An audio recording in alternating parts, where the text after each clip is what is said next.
বিকাশের দোকানদারকে জাম খাইয়ে সব টাকা পয়সা কেমনে নিয়ে গেল দেখেন। ভাইয়া 50 টাকা রিচার্জ দেন। জি নাম্বার বলুন। 0196 0196। হ্যাঁ আপু চলে গেছে। এই নেন টাকা। ভাই একটা কথা বলি, জি বলেন। পরে দুনিয়াতে বেশিরভাগ মানুষই বাটপার। এই যে দোকানটা দেখতেছেন গ্যারান্টি দিয়ে জাম বেছে, মিষ্টি জাম বলে।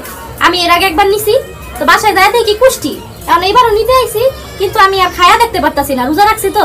কারণ আপনি যদি একটা খায়া দেখতেন, যদি মিষ্টি হয় তাহলে বাসায় নিয়ে যাবো, আর যদি কুষ্টি হয় তাহলে ব্যাটারে ফেরত দিয়ে যাবো।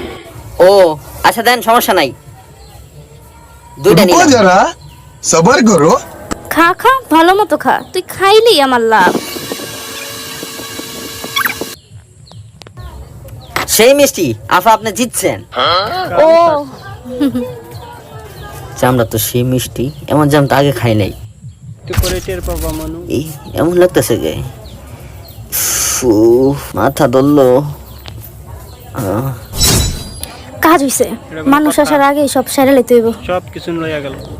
নিরিবিলি কেউ নাই, কাম সার। ভালোই আছে ক্যাশ। একটু করে এই রে টের পাবা তাড়াতাড়ি ব্যাগে মানু। পড়তে হইব, কেউ আয়সা পড়লে বিপদ।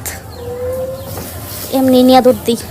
জামের সাথে শয়তানের নিঃশ্বাস মিশিয়ে দোকানদার সবকিছু লুট করে নিয়ে গেল। কোনো কথা। অচেনা মানুষ কোনো কিছু সাধলে সব কখনই কিছু খাবেন লইয়া না। গেল।